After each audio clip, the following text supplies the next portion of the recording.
Salam Tribuners dan senang sekali saat ini saya Yongki Ulimpa kembali menyapa Anda tentunya dalam bincang-bincang spesial, podcast bincang-bincang spesial di saat ini. Dan tentunya perbincangan kita hari ini adalah berkaitan dengan situasi pendidikan di tanah air pada umumnya, tapi khususnya yang ada di Papua Barat dan lebih khusus lagi di daerah Sorong. Dan Tribuners sekalian, saya sekali lagi menyampaikan terima kasih untuk Anda semuanya yang hari ini bisa menyaksikan secara langsung bincang-bincang spesial ini, dan tentu kita juga masih berada dalam suasana bersama menyaksikan Pesta Piala Dunia, dan Anda semua juga tentu juga mempunyai tim yang sama, kita dalam euforia yang sama, tapi tentu bincang-bincang kali ini kita lebih membahas terkait pendidikan yang ada di tanah air, tapi lebih khusus di daerah Papua Barat dan Sorong tentunya. Ya, Tribuners dimanapun Anda berada, live podcast bincang-bincang spesial kali ini, topik yang kita perbincangkan adalah UT sebagai perguruan tinggi negeri badan hukum menjangkau yang tidak terjangkau. Dan untuk membahasnya telah hadir bersama saya di saat ini. Yang pertama saya perkenalkan ada Prof.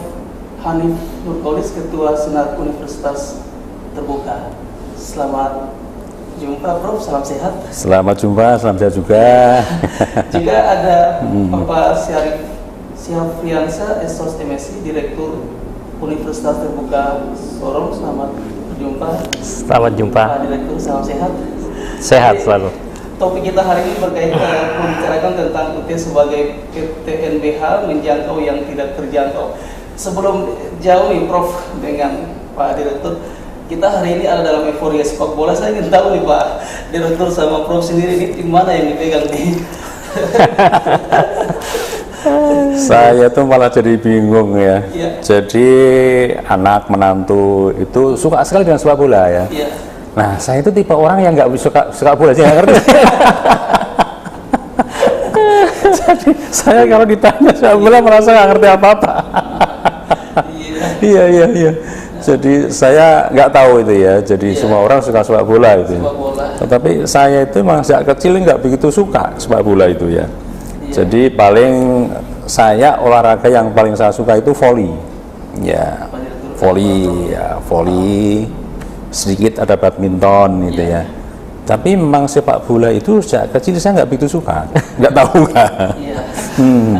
Jadi saya nggak begitu paham ya.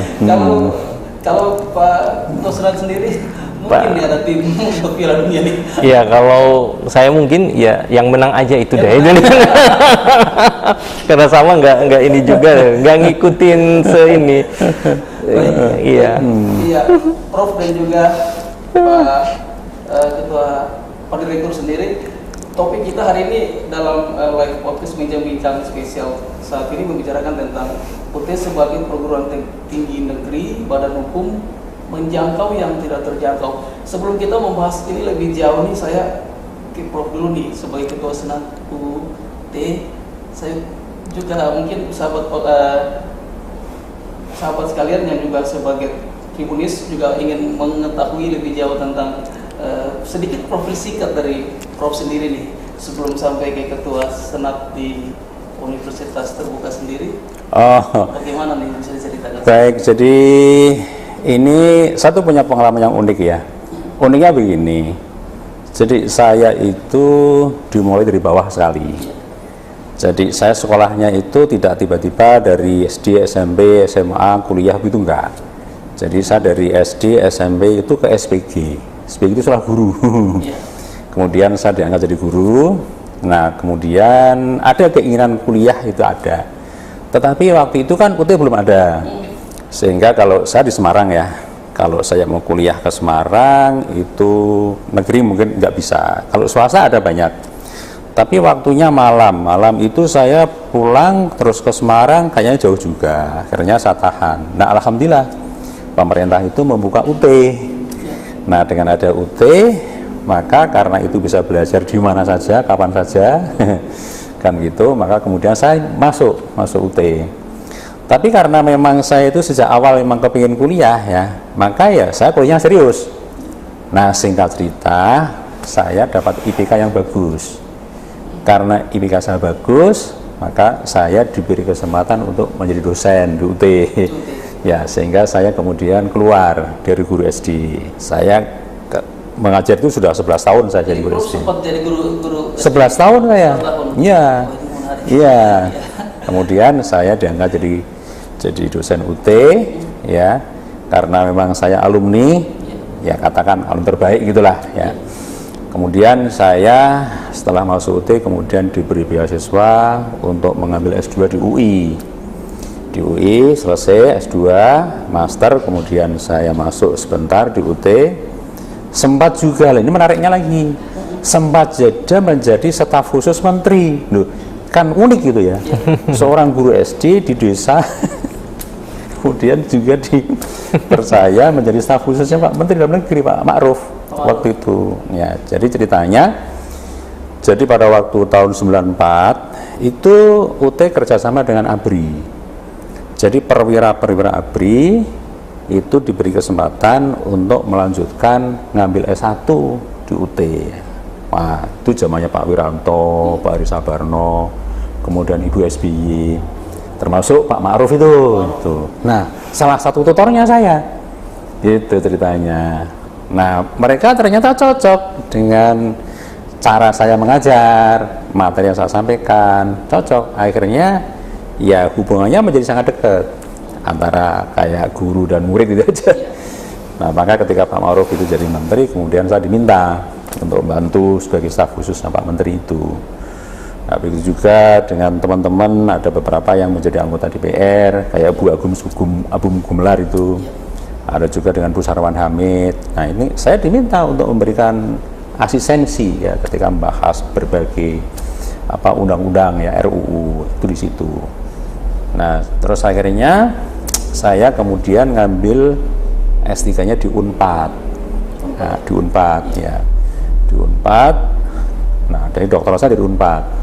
S1 dari UT, S2-nya UI, S3-nya Unpad ya. Jadi lengkap, pengalamannya variatif ya, nggak monoton. Jadi gitu, terus kemudian saya masuk lagi ke UT lagi, dan saya ini memang suka menulis. Ya, jadi tulisan saya banyak. Saya fokus saya di pemerintahan daerah. Ya, jadi buku-buku tentang pemerintah daerah, baik itu berupa modul S1, S2, S3 yang saya siapkan.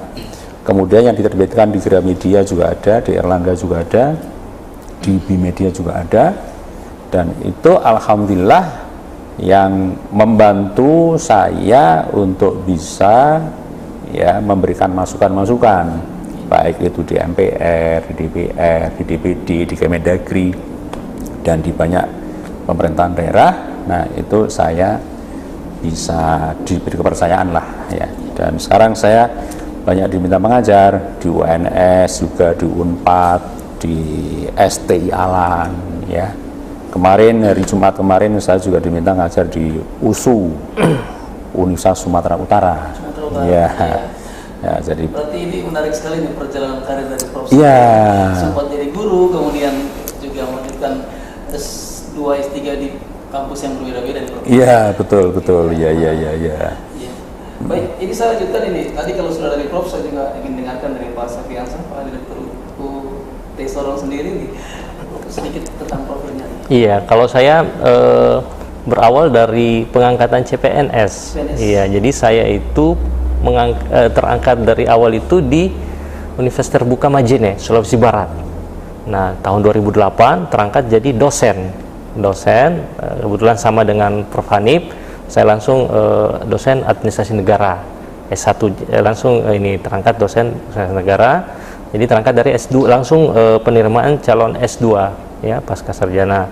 Nah, di sana berkarir mulai dari staf dosen, naik diberikan penanggung jawab kegiatan, salah satunya penanggung jawab bahan ajar, sudah pernah penanggung jawab tutorial, sampai naik ke level manajer tutorial dan bahan ajar dan tutorial.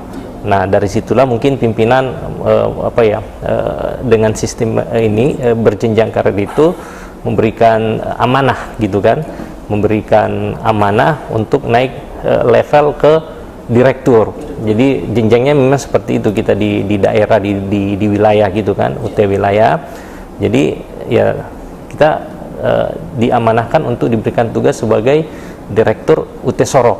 Iya, dengan saya bilang tadi di Kabupaten Majene, jadi UT Majene. Jadi saya dari awal dari Universitas Terbuka Majene, Sulawesi Barat, Provinsi Sulawesi Barat. Ya. Sudah sebagai direktur atau? Oh bukan, kita justru dari Sulawesi Barat itu Majene itu saya dari staff nol, dari sama. Jadi terangkat CPNS sebagai dosen, jadi PNS dosen, sampai masuk ke penanggung jawab kegiatan, sampai ke manajer, sampai diamanahkan pindah ke Sorong sebagai direktur UT Sorong.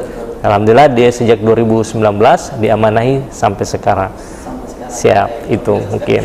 Baik, kemudian ini sedikit profil singkat tentang kedua narasumber kita yang sudah tadi saya perkenalkan, dan tentu kita akan terus dalam perbincangan kita dengan topik dalam live podcast bincang-bincang spesial adalah Universitas Terbuka sebagai perguruan tinggi negeri badan hukum menjangkau yang tidak terjangkau.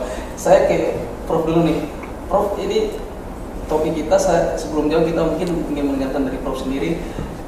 Mungkin sebagian orang sudah tahu tentang apa itu Universitas Terbuka, tapi juga sebagian orang atau masyarakat umum belum tahu. Mungkin ini bisa dijelaskan sedikit nih Prof terkait seperti apa profil Universitas Terbuka sendiri. Ya, terima kasih. Jadi memang orang itu yang terbayang ketika mendengar sebuah universitas, ya, itu kan bayangannya itu kan ada gedungnya, ada kantornya, ya, ada tempat kuliahnya, ada dosanya di situ kan, gitu kan. Ya. Nah itu secara umum kan begitu. Nah kemudian ketika mendengar UT, Universitas Terbuka, ini bingung ini, gedungnya di mana? Ya. Kantornya di mana, dosanya siapa, gitu kan bingung. Ya, kemudian kalau masuk kuliah di mana kan gitu kan. Nah, jadi konsep tentang universitas yang kemudian berbeda dengan yang ada di kepalanya para pendengar kata-kata universitas itu kemudian membuat, oh kalau begitu tuh Universitas Terbuka itu berarti ini bukan universitas seperti yang ada kan gitu kan pikirannya. Nah ketika tidak seperti yang ada, oh berarti swasta gitu. Kalau negeri kan seperti Uncen gitu ya, seperti misalnya Unpati gitu kan, Unsrat ya, atau Lambu Mangkurat, itu ada gedungnya begitu. Tapi dengar kata UT itu nggak ada. Kalau toh ada begitu, itu kok nggak ada tempat kuliah ya, nggak ada dosennya ya, itu ada kantor di sini, ada kantor gitu kan. Bayangannya ini apa gitu kan, bingung kan. Nah jadi karena itu lah maka dalam kesempatan ini saya jelaskan. Jadi UT itu sebuah universitas negeri, itu adalah miliknya negara ya. Itu didirikan oleh Presiden Soeharto tahun 1984 gitu. Jadi sudah 38 tahun yang lalu sudah. Nah hanya ini satu bentuk universitas yang memang berbeda sistem pembelajarannya. Nah ini yang barangkali membuat para masyarakat ini yang kemudian sulit memahami gitu. Karena masyarakat itu yang namanya belajar itu ya datang ke kelas, ada gurunya, ada dosen kan gitu kan. Nah sementara ini UT itu belajarnya kayak gitu. Jadi didesain oleh pemerintah negara itu dengan cara berbeda. Nah waktu itu pertimbangannya itu ada yang idealis, ada yang praktis. Idealisnya yaitu bagaimana sih negara Indonesia yang jumlah penduduknya pada saat itu sekitar 150 juta hanya punya perguruan tinggi jumlahnya hanya 45 ditambah UT 44 ya, karena UT yang 45 hanya punya perguruan tinggi negeri jumlahnya hanya 44. Nah bagaimana bisa melayani jumlah penduduk 150 juta yang setiap tahun lulusan SMA itu mencapai 12 juta. Jadi kalau itu ditampung oleh perguruan tinggi ada, nggak mungkin, jelas nggak bisa. Iya. Kalau kemudian akan mendirikan ya sebuah perguruan tinggi, maksimal itu kan dia tampungnya berapa? Ya, 4.000, mungkin 5.000, sudah sangat banyak kan? Ya, itu harus membangun gedung, terus kemudian infrastruktur, peralatan, mengangkat dosen, kan nggak gampang, ya kan?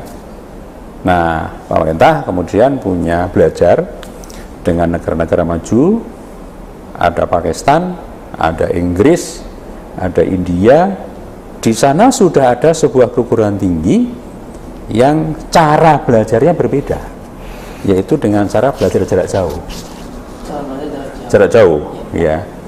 Nah, cara jarak jauh itu tidak perlu gedung, karena belajarnya bisa di mana saja dan bisa kapan saja. Jadi mahasiswa itu belajar jarak jauh itu dia tidak perlu datang ke sebuah gedung kampus, enggak ya. Nah, konsep belajar jarak jauh itu intinya adalah ya materi pelajaran itu diserahkan, dikirim kepada mahasiswa. Jadi materi pelajarannya bukan diomongkan dosen di ruang kelas, itu yang tatap muka. Maka perlu ruang, ya, perlu gedung, perlu bangunan, dan perlu dosen ngomong. Nah, kalau belajar jarak jauh itu dirubah, jadi materinya ditulis, sehingga ditulis itu bisa kita sesuaikan. Kalau mahasiswanya nanti dicetaknya ya, misalnya 1.000, cetak 1.000. Misalnya 2.000, cetak 2.000. Misalnya 50.000, cetak 50.000. Gitu. Setelah dicetak materi itu ya, kemudian dikirim dimanapun mahasiswa itu berada. Kalau dari Papua ya kirim ke Papua, kalau dari Semarang kirim ke Semarang, kalau mahasiswa Surabaya kirim Surabaya, dan itu ya. Nah, terus kemudian setelah materi dikirim, maka mahasiswa diberi tugas untuk membaca modul materi itu secara mandiri. Karena membaca secara mandiri, ya terserah dia. Mau dibaca pagi boleh, dibaca siang ya boleh, dibaca sore boleh, dibaca menjelang tidur ya boleh, atau siang tidur dulu kemudian malam bangun baca ya boleh, kan gitu kan. Jadi dia bisa belajar kapan saja waktunya, juga bisa belajar dimanapun dia berada. Jadi Prof ini membedakan ya antara perguruan tinggi negeri yang lain dengan UT. Ah, itu. Jadi perbedaan utama itu. Jadi model belajarnya itu, ya. Jadi pemerintah waktu itu melihat ya, kalau UT itu dibuka, maka bisa menampung lulusan SMA yang sangat banyak itu bisa tertampung berapapun lulusan SMA waktu itu, gitu, termasuk sampai sekarang kan. Tetapi kalau pemerintah itu kemudian mendirikan perguruan tinggi gedung baru, maksimal hanya 5.000, gitu. Tapi kalau UT, wah itu bisa 1 juta ya nggak apa-apa. Seperti di Cina, itu misalnya sampai 1,6 juta. Di Turki itu sekitar 1 juta. Nggak ada masalah karena kita perlu gedung. Ya. Berarti Prof ini UT bukan hanya di Indonesia ya, Prof? Ya? Oh, itu sudah fenomena internasional. Hampir semua negara itu ada, ya. Memang Prof ingin saya memang waktu awal juga sempat berpikir UT ini kampus apa? Ya. Sempat berpikir juga bahwa ini bukan kampus negeri. Beberapa kelompok-kelompok masyarakat juga. Mungkin ya melalui kesempatan ini bisa menjadi informasi edukasi bagi ya. Karena yang membedakan adalah di sistem belajarnya. Jadi kalau saya sering mengatakan begini, perbedaan utama ya belajar di kampus tatap muka itu dengan belajar di UT itu panca indera yang digunakan berbeda. Kalau belajar di kelas yang dipakai telinganya mendengarkan gurunya ngomong, dosennya ngomong. Nah kalau di UT yang dipakai bukan telinga, tapi matanya, dipakai untuk membaca. Materi bagian untuk membaca. Untuk membaca materi gitu. Sehingga kalau mahasiswa UT itu tidak mau membaca, ya dijamin tidak lulus. Tidak membaca dijamin tidak lulus. Nggak lulus karena dia nggak tahu materinya. Hanya membaca. Ya. Lah sama juga dengan yang tatap muka itu. Ya. Kalau dia tidak mendengarkan dosennya ngomong, artinya tidak masuk kelas, ya, dijamin tidak lulus juga. Benar, Bro. Iya, menarik sekali. Ya, Tribuners ini menarik sekali perbincangan kita saat ini, dan memang tentu kita posisinya juga langsung berada di kampus Universitas Terbuka Sorong yang tepatnya beralamat di Jalan Malibela kilometer 11, Kelurahan Klawalu, Kota Sorong. Baik, ini kalau tadi sudah dijelaskan secara umum tentang profil dari UT sendiri, untuk UT Sorong sendiri nih saya mau dengar juga nih dari Pak sendiri. Ya. Iya, terima kasih. Jadi Universitas Terbuka Sorong itu merupakan bagian dari Universitas Terbuka yang ada di pusat. Jadi kita di wilayah ini kan salah satu, termasuk UT Sorong, dia bagian cabang atau wilayah yang ada di wilayah Papua Barat. Iya. Jadi keberadaan UT di daerah atau UT di wilayah itu menjalankan kebijakan dari rektor di UT pusat. Ya, menjalankan kebijakan, mengimplementasikan arahan-arahan ya yang terkait dengan operasional akademik maupun non akademik. Ya, itulah yang kita laksanakan di UT Sorong. Nah, keberadaan UT Sorong ini tidak terlepas juga dari keberadaan Provinsi Papua Barat. Iya kan, karena waktu itu kan bayangkan wilayah Papua ini hanya dihandle oleh satu UT wilayah, Jayapura. Bayangkan itu ya Prof ya, mulai dari Merauke sampai Sorong hanya satu UPBJJ, jadi unit layanan jarak jauh Jayapura. Maka dengan seiring terbentuknya waktu itu ya Provinsi Papua Barat, maka pemerintah, dalam ini pemerintah Kota Sorong itu berinisiatif untuk membuka UT di wilayah Sorong, Kota Sorong, yang dimana dengan adanya dukungan-dukungan dari stakeholder kami ya, sehingga UT Sorong gitu ya, UT Sorong berdiri seperti sekarang.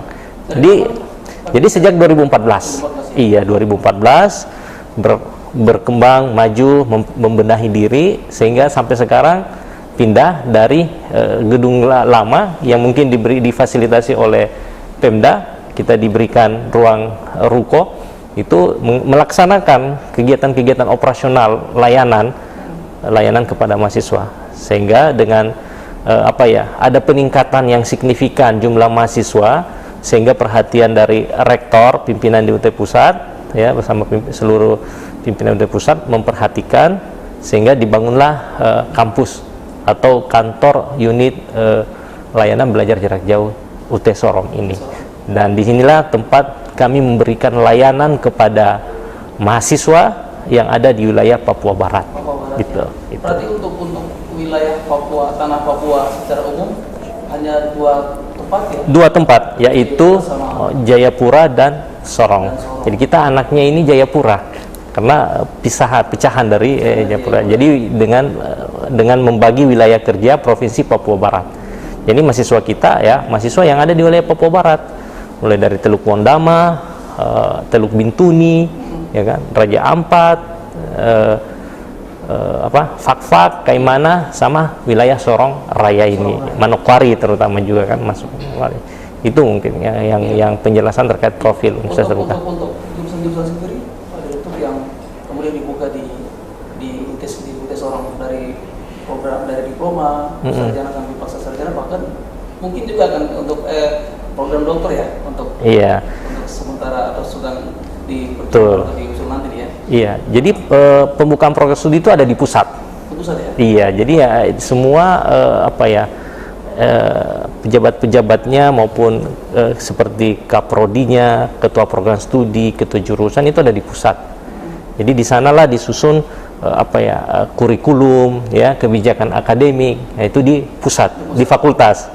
Nah, kami yang ada di UT daerah itu tinggal menjalankan, memberikan mensosialisasikan kepada mahasiswa untuk, jadi terkait dengan program studi tidak terlepas dari program studi yang ada di UT sendiri. Iya, jadi contohnya mungkin di wilayah UT Sorong yang paling banyak itu adalah program studi administrasi negara.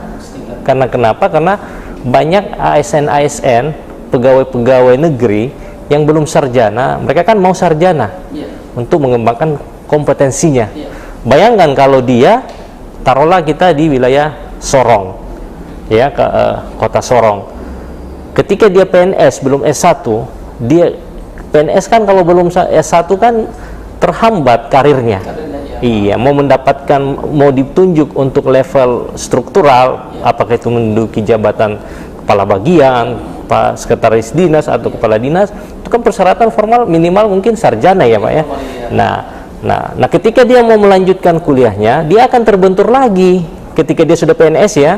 Ada yang namanya izin belajar dan tugas belajar. Iya kan? Nah, ketika dia mau keluar dari kota Sorong, berarti dia harus menempuh yang namanya tugas belajar. Ya, taruhlah di luar Pulau Papua, dia ke Jawa mungkin untuk melanjutkan pendidikannya. Sehingga dia meninggalkan pekerjaan, maka dia harus tugas belajar. Nah, kalau ke UT itu nggak perlu. Jadi PNS yang mau melanjutkan kuliah tanpa meninggalkan pekerjaan, ini cukup di UT gitu kan. Karena kenapa? Mereka bisa sambil bekerja, sambil kuliah, belajar. Sambil belajar, sambil kuliah, sambil belajar. Ya, seperti itu proses ininya. Dan kedua, tidak mengganggu pekerjaan dan tidak ganggu juga kuliahnya. Sebagaimana disampaikan Prof, sistem belajar di UT kan fleksibel. Tinggal kemandirian mahasiswa untuk menyesuaikan. Jadi kalau dia PNS, tinggal menyesuaikan. Oh, saya kerja jam istirahat mungkin jam 12 sampai jam 1, ya sudah saya istirahat makan sambil baca buku, baca modul. Itu kan fleksibel. Nah, seperti itu. Jadi itu contohnya ya. Itu contoh, dan banyak lagi termasuk karyawan, bahkan yang lulusan SLTA yang mungkin dia tidak sanggup untuk keluar, meninggalkan orang tua, meninggalkan tempat tinggal, bahkan dia selesai SLTA, dia, wah saya mau kerja aja, silakan. Ya mungkin saya bantu orang tua gitu kan untuk bekerja, ya saya pending kuliahnya. Nah, justru kita sampaikan, jalankan, tujuan utamanya bantu orang tua kerja, kuliah tetap jalan. Ya solusinya ya silakan ke UT gitu kan, untuk Solusinya silakan ke gitu, karena kalau keluar juga pasti meninggalkan tempat tinggal. Itu mungkin. Baik, ya Pak Direktur dan juga Prof, kita ini perbincangan makin menarik, cuman kita harus break dulu, nanti kita akan lanjutkan lagi. Oh iya, boleh. Teman-teman jangan kemana-mana, kita akan kembali usai jeda dan tetaplah bersama kami di Tribun Barat.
kedua orang narasumber kita yang sama dengan topik yang sama juga adalah UT sebagai perguruan tinggi negeri pada hukum menjangkau yang tidak terjangkau. Saya lanjutkan ini ke Prof.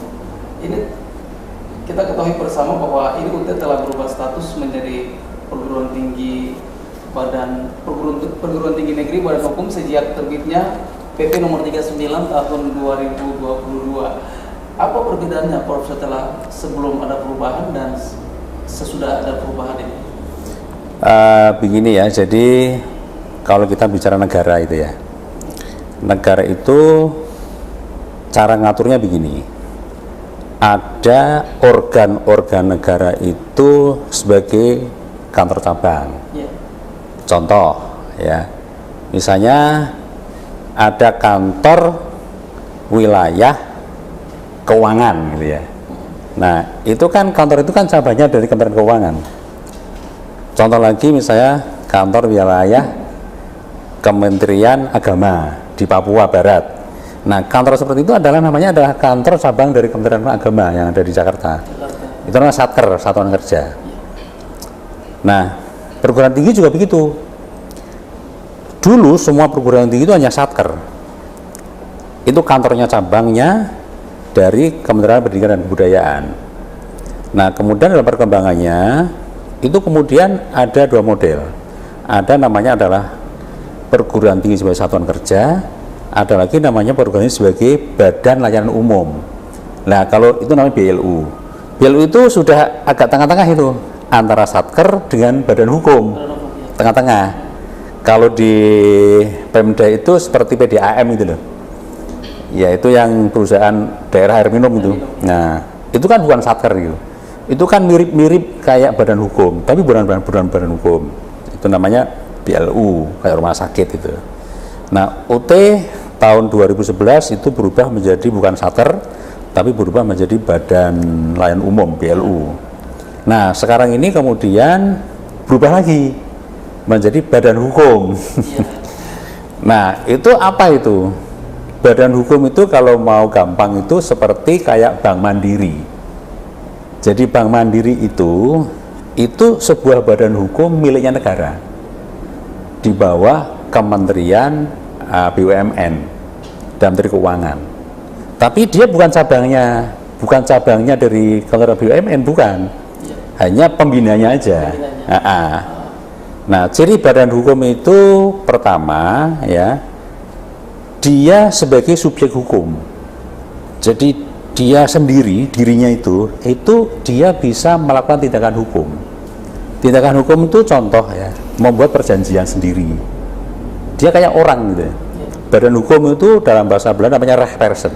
Recht itu hukum, person itu orang, kayak orang. Jadi orang itu saya ya, si Bapak itu kan bisa membuat perjanjian dengan orang lain. Ya. Tidak perlu mewakili orang tuanya atau mewakili siapa, Pak Lurah, itu kan enggak. Dirinya sendiri itu kan bisa melakukan tindakan hukum. Kemudian juga bisa memiliki aset, bisa punya rumah, bisa punya mobil sendiri atas nama sendiri, karena itu subjek hukum. Nah, kemudian juga bisa menuntut dan dituntut di pengadilan, bisa dituntut berperkara di pengadilan. Nah, itu adalah ciri badan hukum. Nah, UT sekarang seperti itu, dan punya kewenangan untuk mengatur dan mengurus urusan rumah tangganya sendiri yang tidak bisa diintervensi oleh pemerintah. Ya, karena itu badan hukum. Jadi misalnya kayak Bank Mandiri gitu ya, itu dia mengatur dan mengurus urusan dalamnya itu rumah tangganya dia, tidak boleh diintervensi oleh pemerintah karena dia badan hukum. Ya gitu ya, seperti kalau misalnya di swasta ya, yayasan itu badan hukum ya. Jadi dia ngatur dirinya sendiri. Nah, sekarang UT sebagai badan hukum, maka dia punya otonomi. Otonomi itu mengatur dirinya sendiri. Ya, itu ada otonomi keuangan, kemudian juga otonomi akademik.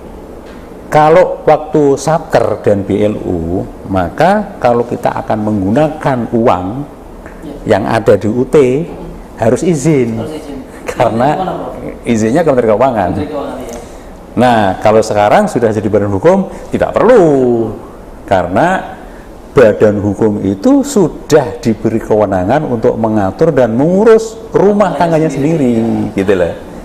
Contoh lagi itu masalah keuangan. Kemudian masalah akademik, misalnya akan membuka fakultas, menutup fakultas, membuka dan menutup program studi.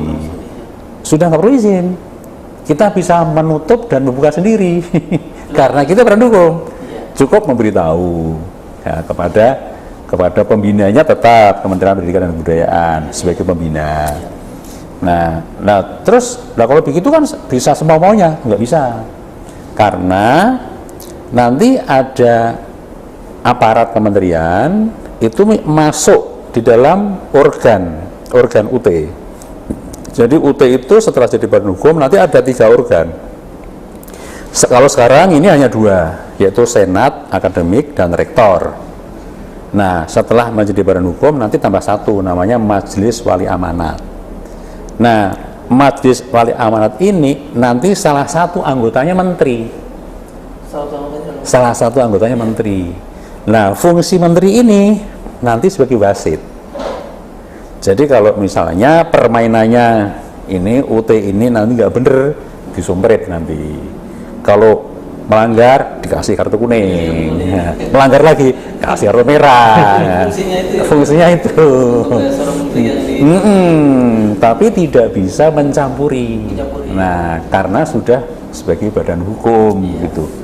Nah, harapannya dan rencana UT setelah menjadi badan hukum itu artinya diberi kebebasan, diberi kemerdekaan, diberi kemandirian, maka kita akan bisa bergerak secara lincah, fleksibel, tidak banyak ya tersandung-sandung dengan banyak aturan. Nah, itu yang seringkali kita menjadi hambatan ya, ketika begini takut salah, begini takut melanggar, ini akhirnya orang apatis. Daripada nanti kena hukuman, udahlah kita jalankan apa adanya saja gitu, mencari aman. Perbedaannya di situ, Bro ya. Prof, ini kemudian satu lagi nih, kita juga ingin mengetahui tentang bagaimana peran dan strategi UT sebagai perguruan tinggi negeri badan hukum dalam mencerdaskan masyarakat melalui perguruan tinggi sendiri. Bagaimana? Nah, justru itu karena memang niatnya pemerintah sejak awal mendirikan UT itu supaya bisa menjangkau lulusan SMA dan masyarakat yang belum menikmati pendidikan tinggi yang jumlahnya sangat banyak, yang itu tidak mungkin bisa ditampung di perguruan tinggi tetap muka yang ada sampai kapanpun, nggak bisa. Dan nah, UT sekarang dengan jadi badan hukum ini kita punya keluasaan. Jadi kita katakan contohnya paling gampang begini. Kalau dulu ya kita akan membuat kantor-kantor. Kita sudah sekarang ini sudah punya 39 kantor cabang. 39 kantor cabang. Di seluruh Indonesia ya. Nah, sebelum kita jadi badan hukum, maka kita harus mengajukan izin ke pemerintah. Pemerintah nanti hitung-hitung, lah ini kok bikin kantor baru, kantor cabang baru, ini kepalanya, direkturnya, gajinya sekian, nanti koordinatornya sekian ini, wah nggak punya duit, nggak jadi. Kalau itu, sehingga jadi rencana kita akan memberikan pelayanan di daerah-daerah tertentu yang kita anggap potensial dan itu membantu daerah itu batal kan gitu kan.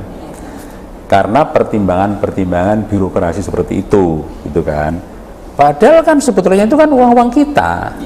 Hanya karena kita masih sebagai BLU, maka ada prosedur birokrasi yang harus kita lewati dan seringkali itu nggak gampang, gitu kan. Nah, dengan adanya badan hukum ini kita bebas. Karena yang menentukan itu adalah MWA sama Senat. Tidak perlu kita minta izin kepada Menpan, kepada Mendikbud, kepada Menteri Keuangan, nggak perlu. Kalau kemudian kita buka misalnya di mana?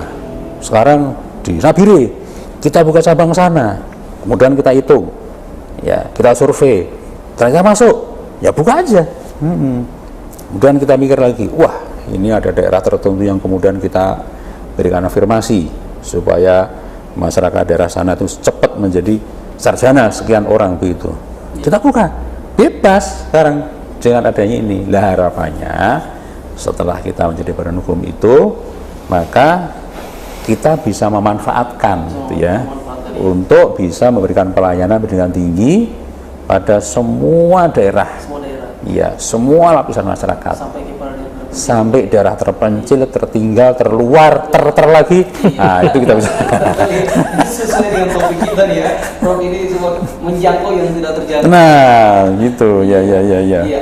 Kemudian sini sangat menarik perbincangan kita, tentunya ini terkait dengan kerja-kerja dari Universitas Terbuka sendiri, dan juga kami sampaikan bagi Anda semuanya, khususnya Tribunes dan juga warga Sorong, Papua Barat dan Sorong, khususnya bagi masyarakat umum, tapi juga bagi mungkin adik-adik dari SMA yang belum sempat melanjutkan pendidikan di perguruan tinggi. Anda bisa mendaftarkan dirinya di kampus UT Sorong dengan alamatnya nanti akan tertera di bawah sini. Anda bisa melihat dan bisa mendaftarkan diri langsung di kampus UT Sorong. Tentunya alamatnya di Jalan Moribela kilometer 11 di Kelurahan Klawi, Kelurahan Tawalu, Kota Sorong. Ya, saya lanjutkan ini ke Pak Direktur. Tadi menarik sekali. Saya ingin tahu nih Pak Dir, terkait dengan kerja perjalanan dari UT sudah 14 tahun Pak ya di Sorong. Kemudian dalam lulusannya sendiri seperti apa yang diluluskan? Penyerapannya di dunia kerja, terutama bagi yang mahasiswa murni misalkan. Iya. Itu seperti apa? Iya. Jadi UT Sorong itu senantiasa untuk memberikan layanan kepada masyarakat ya, khususnya kepada yang belum mencicipi yang namanya perguruan tinggi. Nah, ini yang kita sasar. Bayangkan mungkin kalau wilayah-wilayah yang ada di Sorong Raya yang berada di kabupaten-kabupaten, yang di sana mungkin tidak ada perguruan tinggi, ya kan? Di sana pasti ada lulusan SLTA-nya, ya kan? Tentu dia harus ketika dia mau lanjut kuliah, tentu dia harus meninggalkan tempat tinggalnya, pergi ke kampus yang mana di situ mewajibkan ada tatap muka, pergi mendaftar di kampus, melakukan proses pembelajaran di kampus dalam ruangan, ya kan? Nanti selesai baru kembali. Nah, tentu menyulitkan bagi yang mau membantu ya, mau membantu keluarga mungkin ya, apakah dia mau bekerja langsung kan, atau ya dia mau usaha wira swasta. Nah, tentu itu pilihan ya bagi lulusan-lulusan SLTA. Nah, oleh karena itu kita sampaikan bahwa ketika lulusan-lulusan SLTA itu tidak ada pilihan, itu bukan tidak ada pilihan, tapi mungkin belum mengetahui. Makanya dengan sarana-sarana sosialisasi promosi ini kita sampaikan bahwa tetap jalankan cita-cita gitu kan, meskipun jadi anggapan kalau saya tidak kalau saya pilih bekerja berarti saya tidak kuliah, kan biasanya gitu. Jadi frame biasa lulusan SLTA itu ketika saya pilih untuk bekerja berarti anggapannya saya tidak melanjutkan pendidikan. Nah, ini yang kami dari Universitas Terbuka luruskan, bahwa ketika Anda setelah selesai SLTA dan memilih untuk bekerja atau membantu orang tua, tidak tertutup kemungkinan bisa juga untuk kuliah. Iya kan, artinya niat untuk melanjutkan pendidikan ke jenjang pendidikan tinggi ya, atau level sarjana itu bisa tetap dilakukan. Iya kan, jadi sehingga niat awalnya yang lulus SLTA, SMA mau anggapannya stop, tidak. Jadi dia bisa memadukan, mengkombinasikan, ya kan, dengan itu. Dan kami Universitas Terbuka, dan salah satu juga filosofi yang dibentuk oleh pemerintah, kenapa UT dibentuk, yaitu untuk menjangkau lulusan SLTA yang seperti itu gitu kan. Karena tidak semua mungkin lulusan SLTA berbondong-bondong datang ke kota atau meninggalkan tempat tinggalnya untuk melakukan proses pembelajaran pendidikan tinggi kan. Nah gitu, tentu ya tadi itu pilihan. Nah kita mengambil porsi itu ya kan, yang utama. Itu yang pertama untuk lulusan SLTA. Kedua, yang sudah memang berkarir, bekerja, yang mana dalam sisi formal dia harus meningkatkan kompetensinya. Salah satu peningkatan kompetensi kan faktor ukuran yang utama adalah pendidikan formal, ya kan. Bayangkan kalau ASN, iya, terutama bagi ASN, guru-guru yang belum S1, terutama guru-guru yang belum sarjana. Ya, secara undang-undang sekarang kan dia belum dinyatakan profesi guru, karena belum memenuhi unsur pendidikan formal yang sesuai dengan pekerjaannya. Ya, bahasanya ya sertifikasi guru. Meskipun dia sudah mengajar bertahun-tahun, bahkan lebih jago mengajar dibanding guru yang baru gitu kan, yang senior, yang sudah sertifikasi guru. Tetapi karena aturan mahasiswa level ini, mau tidak mau guru yang berpengalaman itu harus mengembangkan kompetensinya. Nah, ketika dia mau meninggalkan sekolahnya, kelasnya untuk mengajar, tentu tidak bisa, pasti tidak dapat izin. Nah, salah satu alternatifnya UT bisa pilihan ya, untuk dia sambil belajar sambil bekerja sebagai guru, profesi guru. Dan setelah selesai itu bisa dipakai ijazahnya untuk penyesuaian, ya kan? Sehingga juga penyesuaian, ya termasuk penyesuaian mendapatkan sertifikasi guru dalam prosesnya. Dan itu sudah diakui oleh pemerintah. Ya, jadi menarik. UT sendiri hari ini sangat membantu sekali. Betul. Membantu baik Mas siswa-siswi yang mungkin belum sempat melanjutkan pendidikan di perguruan tinggi, tapi juga tugas belajar ini bagi ASN kita di Papua Barat secara umum ya. Pak Direktur sendiri melihat untuk UT Sorong sendiri paling banyak serapannya dari kabupaten mana nih yang ada di Papua Barat dulu? Iya, karena UT Sorong itu wilayah kerjanya adalah wilayah Papua Barat, tentu mungkin yang paling banyak penduduknya adalah Sorong Raya. Ya, jadi yang pertama jumlah mahasiswa yang tertinggi itu di Sorong Raya. Ya, jadi Sorong Raya itu masuk wilayah yang Kota Sorong, Kabupaten Sorong, Kabupaten Maibrat, Kabupaten Sorong Selatan, Kabupaten Tambrau, gitu kan? Itu memang banyak. Yang kedua itu Kabupaten Manokwari, ibu kota provinsi kita. Jadi di situ masuk layanan kami juga di Kabupaten Manokwari. Itu yang mahasiswa tertinggi kedua kami ya. Di Manokwari. Yang ketiga Teluk Bintuni, Kabupaten Teluk Bintuni, ya. Dan seterusnya wilayah Papua Barat. Jadi semua wilayah-wilayah yang mungkin yang paling sedikit adalah Pegunungan Arfak, karena mungkin kita tahu kan medannya ke sana kan, Pegunungan Arfak luar biasa itu. Tapi mahasiswa kita ada. Jadi UT Sorong untuk wilayah yang ada di Papua Barat itu mahasiswanya sudah ada, ya kan, sudah ada dan terdaftar untuk kita layani. Termasuk yang terpencil dan terluar itu ya, pegunungan itu ya, kita berikan layanan. Dan memang lebih fleksibel ketika di UT, karena mereka bisa menyesuaikan kemandirian belajarnya mahasiswa. Modul bisa, yang penting modul bisa sampai ke tangan mereka, gitu kan. Jadi itu aja. Iya, Pak Direktur, tapi untuk kemudian supaya memperkenalkan universitas terbuka sampai ke pelosok-pelosok itu, bagaimana langkah-langkah yang diambil oleh pihak UT Sorong sendiri?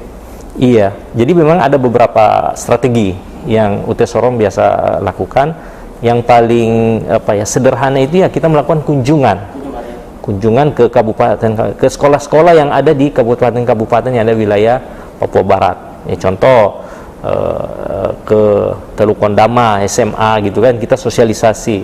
Kedua ke instansi-instansi. Dan yang lebih naik itu kita melakukan kerjasama dengan Pemda. Kerjasama dengan Pemda terkait membantu Pemda untuk meningkatkan kompetensi ASN-nya. Ya, sehingga Pak Bupati atau Wali Kota atau Gubernur bisa memberikan izin belajar ke UT untuk mengembangkan kompetensinya. Jadi sehingga selesai langsung menyesuaikan ijazahnya. Jadi tidak perlu lagi meninggalkan pekerjaannya.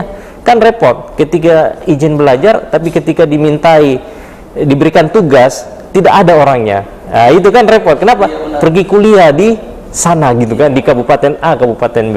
Tapi kalau UT malah ketahuan, kok kamu kuliahnya di mana? Bisa dapat ijazah. Kalau dibilang kuliah di UT, kok kamu enggak pernah kuliah gitu kan? Tidak pernah kunjungi kampusmu di mana gitu kan? Nah itu karena ya itu sebenarnya disampaikan oleh Prof, sistem belajarnya kita fleksibel, mandiri, di situ perbedaannya. Jadi pimpinan tidak lihat kita belajar, tapi di meja kita menumpuk buku. Dikiranya itu tugas pekerjaan, padahal itu tugas kuliah gitu kan, pekerjaan. Karena memadukan antara bekerja dan kuliah di tempat kerja, akhirnya dapat ijazah. Itu yang membedakan dengan tatap muka. Iya, ini menarik Pak Direktur dan juga Prof. Cuman sayang sekali waktu kita juga sudah Mantap. habis. Kita juga di segmen terakhir. Mungkin ini saya mau mendengarkan ini closing statement dulu nih dari Pak Direktur dulu, baru nanti di Pak Prof terakhir. Siap, terima kasih. Jadi perlu kami sampaikan untuk pada pemirsa Tribun Papua Barat ya, bahwa keberadaan Universitas Terbuka Sorong itu mencakup wilayah kerjanya di wilayah Papua Barat, ya, mulai dari Teluk Pintuni kita melayani mahasiswa yang ada di situ, bahkan melayani calon mahasiswa masyarakat yang ingin meningkatkan kompetensinya untuk meningkatkan kompetensi ke level baik itu level S1 atau sarjana, S2 atau pasca sarjana, bahkan sampai ada tingkat doktoral. Kedua, kita dengan senang hati memberikan layanan baik secara tatap muka maupun online, memberikan layanan dengan bisa menghubungi kami dengan nomor yang telah disampaikan. Jadi silakan juga jalan-jalan ke kantor UT Sorong ya, bisa dilihat langsung bagaimana kualitas UT ya dalam dalam membangun daerah gitu kan. Jadi UT pusat itu sangat memperhatikan yang ada di UT-UT daerah di wilayah. Ini dalam rangka juga memberikan layanan kepada masyarakat ya. Dan standar UT itu nasional, nggak membeda-bedakan. Meskipun kita ada di wilayah timur, tidak jauh berbeda dengan standar layanan yang ada di Jawa ya kan. Salah satu contohnya mungkin gedung kantor ya kan, kantor layannya sama. Yang ada di UT Sorong mungkin sama dengan levelnya yang ada di daerah Jawa gitu ya Prof ya? Ya, dengan itu standar. Itu bentuk perhatian UT pusat, dalam hal ini perhatian rektor dan seluruh pimpinan, itu memperhatikan bahwa mahasiswa adalah stakeholder kita gitu kan, istilahnya konsumen kita yang perlu kita bantu untuk meningkatkan sumber daya manusia. Dan itu tentunya akan berdampak juga pada indeks pembangunan daerah masing-masing gitu. Jadi disitulah bentuk partisipasi UT dalam mencerdaskan kehidupan bangsa. Itu mungkin. Jadi mungkin ya kita tunggu bergabung ke UT Sorong ya. Iya. Dan nanti bulan ini Desember sudah kita mulai buka pendaftaran untuk semester berikutnya. Dan pendaftaran di Universitas Terbuka itu sepanjang masa. Iya. Dan sistemnya secara online. Jadi tidak perlu datang ke kampus untuk daftar, iya kan? Cukup di tempat masing-masing, lokasi masing-masing, atau di kantor masing-masing yang dimana itu ada jaringan internet. Tinggal ketika ada masalah, silakan hubungi kami. Kami akan berikan petunjuk arahan untuk sampai berhasil mendaftar jadi mahasiswa UT. Itu mungkin dari saya. Terima kasih. Iya, yang terakhir Prof, pesan-pesan yang disampaikan dipersilakan Prof. Oh ya, terima kasih. Yang pertama, UT itu adalah perguruan tinggi negeri, bukan swasta. Nah, hanya bedanya dengan perguruan tinggi negeri yang ada, bedanya adalah model belajarnya. Jadi belajar di UT itu tidak datang di ruangan, mendengarkan dosennya ngomong, tidak. Tetapi materi belajarnya itu sudah ditulis di dalam buku materi pokok yang terkenal disebut modul. Jadi modul itu bahasa resminya bukan modul sih, buku materi pokok. Di dalam buku materi pokok itu ada 9 diskusi. Nah, itu namanya modul. Diskusi 1, 2, 3, 4 sampai 9 itu modul 1, modul 2 itu. Nah, materi itu diberikan. Nah, terus gimana belajarnya? Belajarnya begini.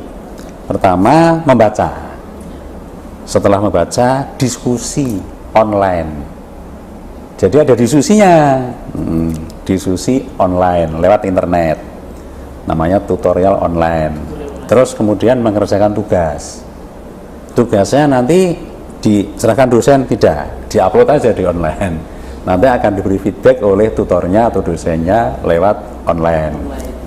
Kemudian juga nanti ada 4 kali tutorial tatap muka, bisa diganti namanya tutorial by web, dengan web ya, jadi pakai Zoom itu 4 kali.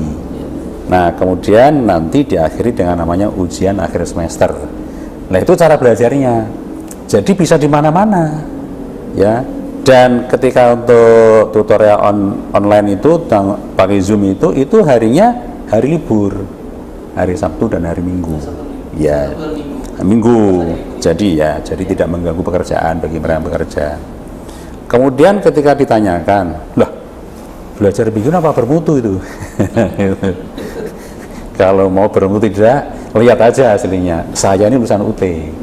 Saya ini guru besar di UT ada 12 guru besar, 12 kepala profesor, ya. Jumlah dosen ada sekitar 900, misalnya 1000. Nah, dari 12 orang itu saya lulusan UT.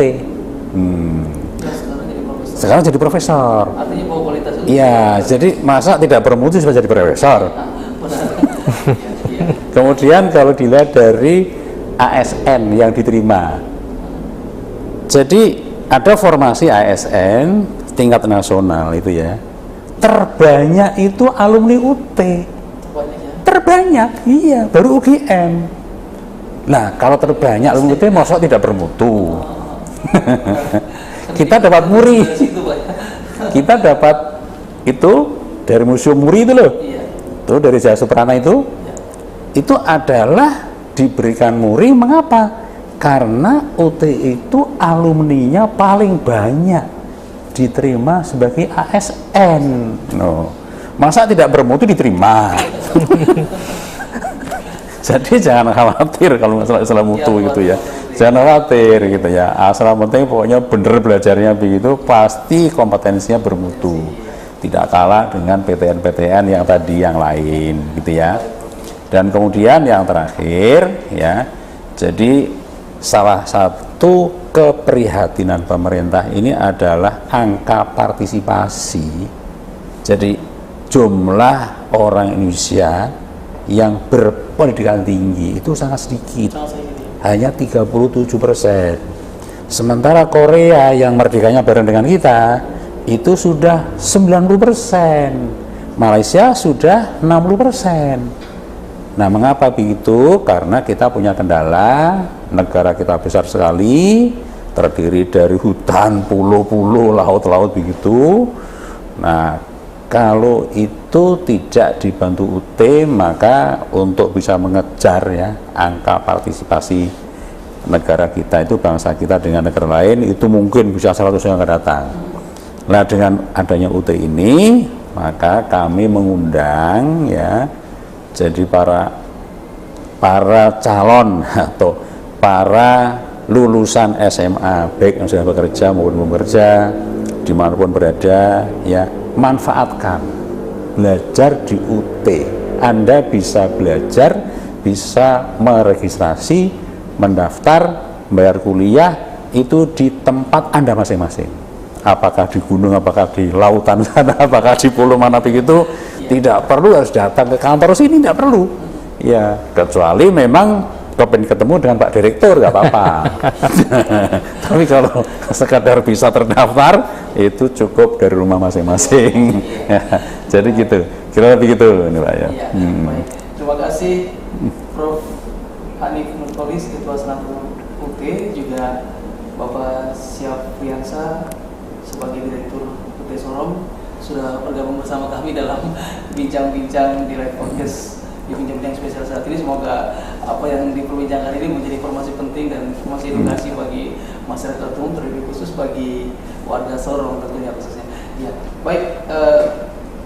Tribunis, demikianlah perbincangan kami dengan kedua narasumber kami, dan tentunya kami harapkan apa yang menjadi perbincangan ini dalam topik yang telah diperbincangkan itu dapat menjadi informasi penting bagi Anda semuanya. Dan juga kami pesankan sekali lagi untuk Anda semuanya yang ingin atau belum sempat mempunyai kesempatan untuk melaksanakan kuliah khususnya di Sorong Raya dan lebih khusus lagi di wilayah Sorong, Anda bisa datang saja ke kampus UT Sorong. Lebih khusus bagi adik-adik yang baru selesai pendidikan studi di SMA atau SMK bisa melanjutkan pendidikannya di UT Sorong, tentunya dengan alamat yang sama, dengan kalau bisa langsung saja ke kantornya di kilometer 11, alamatnya di Jalan Malibela, Kompleks Jalan Malibela di Kelurahan Klawi, Kota Sorong. Ya, demikianlah perbincangan kami pada live podcast bincang-bincang spesial saat ini. Saya Yongki Ulimpo pamit, sampai jumpa. Terima kasih. Yo, sama-sama.